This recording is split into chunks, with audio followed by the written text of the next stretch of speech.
दोस्तों नमस्कार, ये है मार्गदर्शन फॉर सिविल सर्विसेज। मैं अनुराग चौधरी।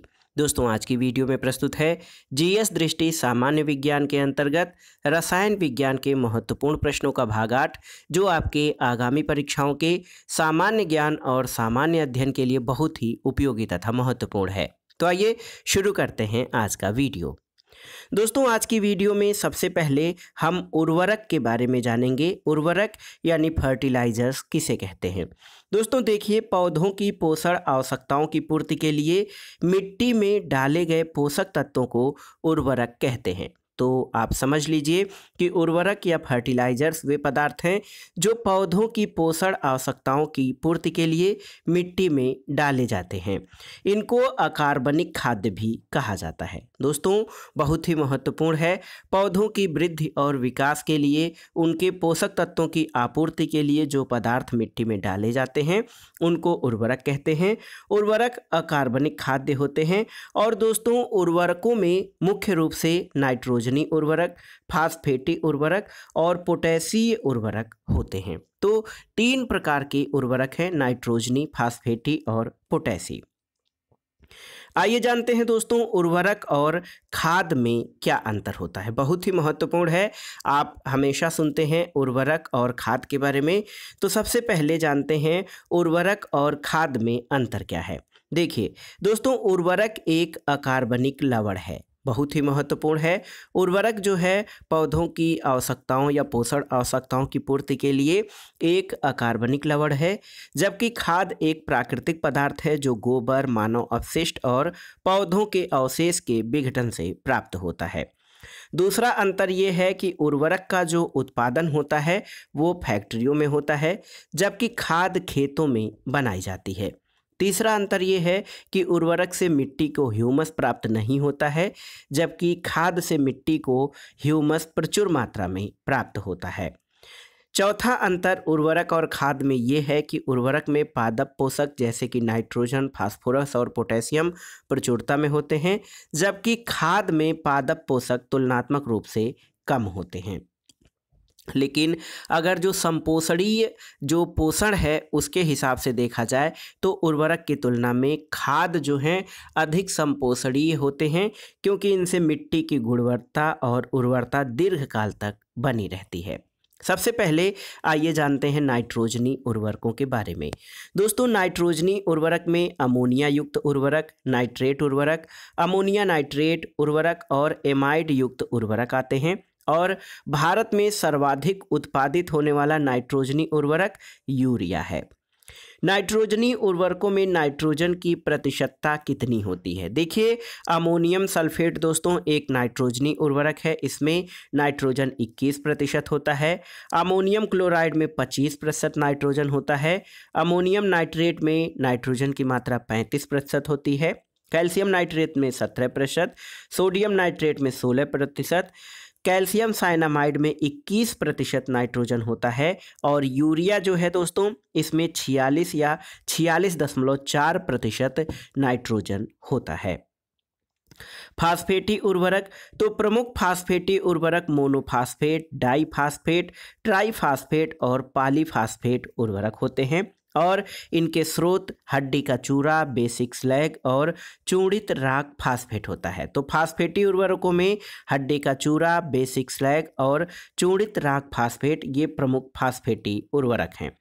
दोस्तों फास्फेटी उर्वरक जो होते हैं उनमें जो उनसे फास्फेट प्राप्त होता है, देखिए सुपर फास्फेट से 16 से 47% फास्फेट, एमोफास से 48%, बेसिक स्लैग से दोस्तों 15 से 25%, हड्डी का चूरा से 20 से 35%, राख फास्फेट से 25 से 30%, कैल्शियम फास्फेट जो मोनो कैल्शियम फास्फेट है उसमें 50% और मेटा फास्फेट से लगभग 64% फास्फेट प्राप्त होता है।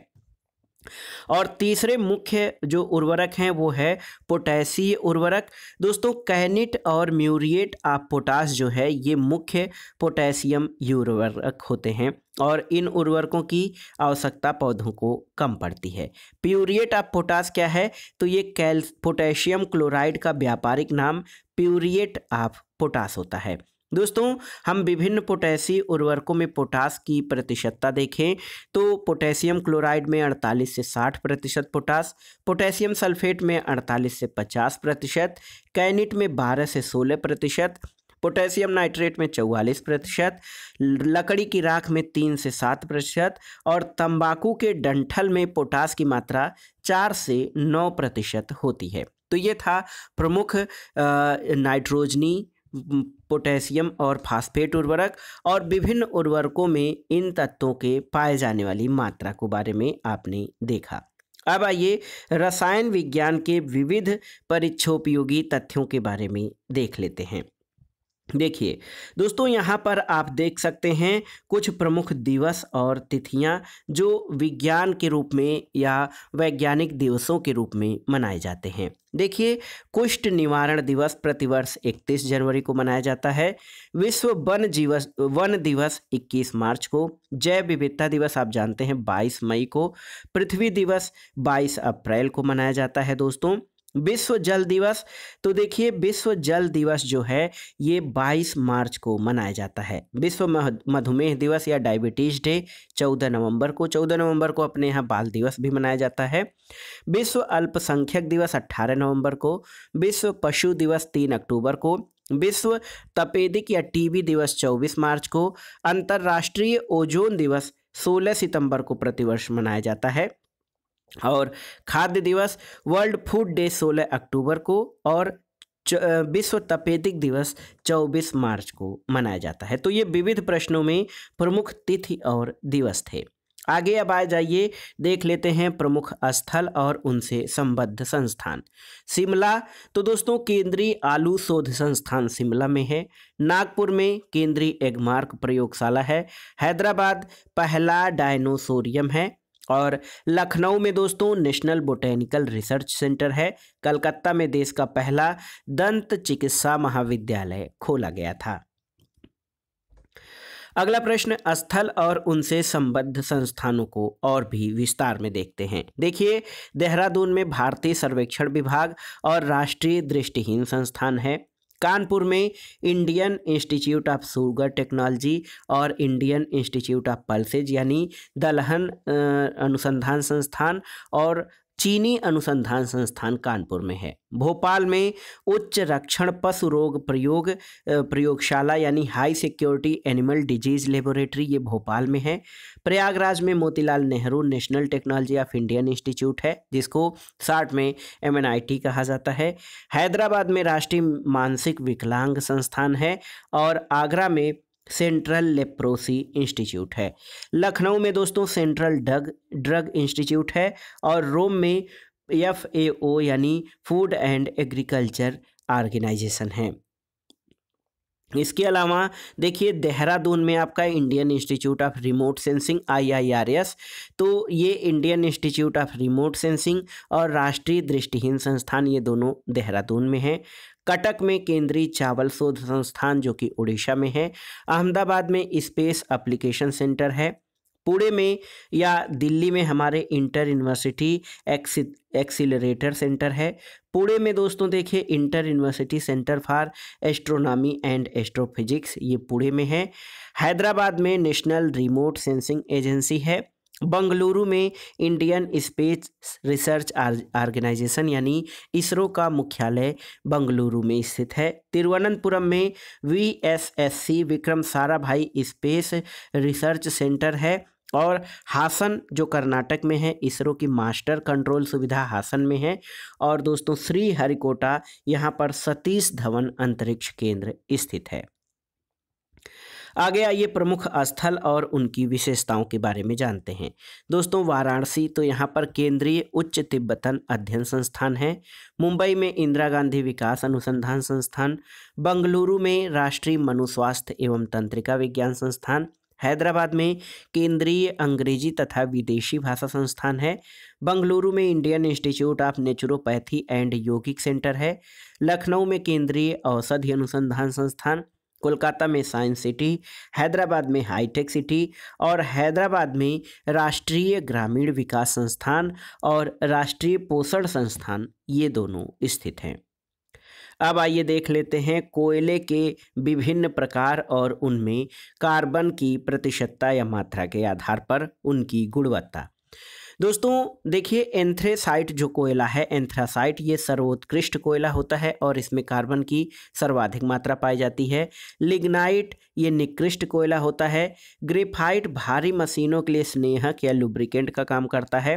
ठोस कार्बन डाइऑक्साइड को शुष्क बर्फ कहा जाता है।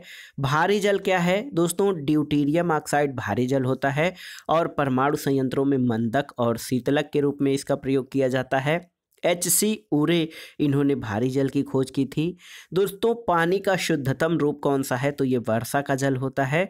और निर्लवणीकरण किसे कहा जाता है? तो अशुद्ध जल से शुद्ध जल प्राप्त करना निर्लवणीकरण होता है। क्लोरीन ये पानी को शुद्ध करने के लिए प्रयोग किया जाने वाला पदार्थ है।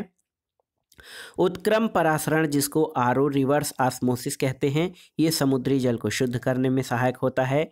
फिटकिरी दोस्तों, फिटकिरी अस्कंदन की प्रक्रिया द्वारा पानी को स्वच्छ करता है। पानी को शुद्ध करना निर्लवणीकरण, उत्क्रम परासरण और क्लोरीन और फिटकिरी ये पानी को शुद्ध करने के तरीके हैं। दोस्तों गोताखोर जो है ऑक्सीजन सिलेंडर में कौन कौन सी गैसें ले जाते हैं? तो ये हीलियम और ऑक्सीजन का मिश्रण होता है। अमोनिया ये जल में आसानी से घुलनशील है। नाइट्रस ऑक्साइड हास्य गैस या निश्चेतक यानी एनेस्थेटिक गैस मानी जाती है। जीनान को स्ट्रेंजर गैस भी कहा जाता है। हीलियम ये वायुयान के टायरों में भरी जाती है। हीलियम दोस्तों गुब्बारे में भी हीलियम का प्रयोग किया जाता है। इसके अलावा अमोनिया दोस्तों ये अश्रु गैस, लुईस क्षार और जल में आसानी से घुलनशील है। ब्रोमीन पीड़ाहारी के रूप में दिया जाता है। नीला थोथा कॉपर सल्फेट होता है और कास्टिक सोडा NaOH यानी सोडियम हाइड्रोक्साइड को कहा जाता है।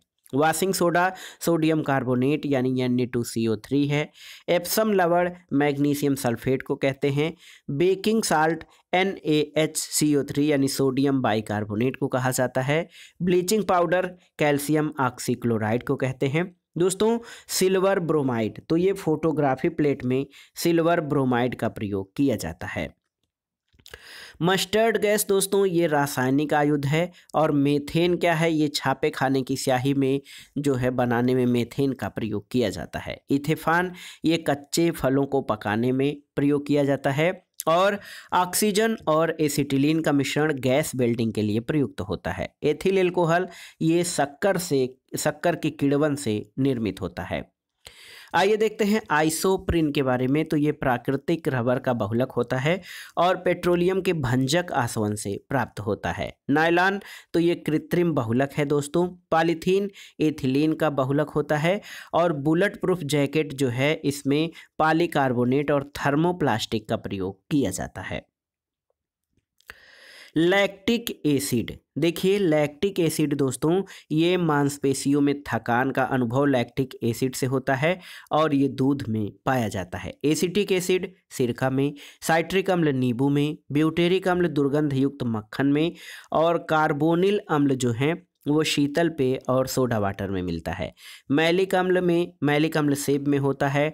टार्टेरिक अम्ल अंगूर बेकिंग पाउडर के निर्माण में प्रयोग किया जाता है। और ऑक्जेलिक अम्ल का प्रयोग फोटोग्राफी सोडियम थायोसल्फेट और सिल्वर ब्रोमाइड में किया जाता है। दोस्तों मीथेन और वायु के मिश्रण से जो खानें होती हैं, कोयले की खानें, उसमें विस्फोट होता है। RDX किसको कहा जाता है? Research development explosive. Cyclonite hexogen या T4 को RDX कहा जाता है, ये प्रमुख विस्फोटक है। ऑक्टेन संख्या क्या है? तो ऑक्टेन संख्या पेट्रोल के गुणवत्ता की माप होती है।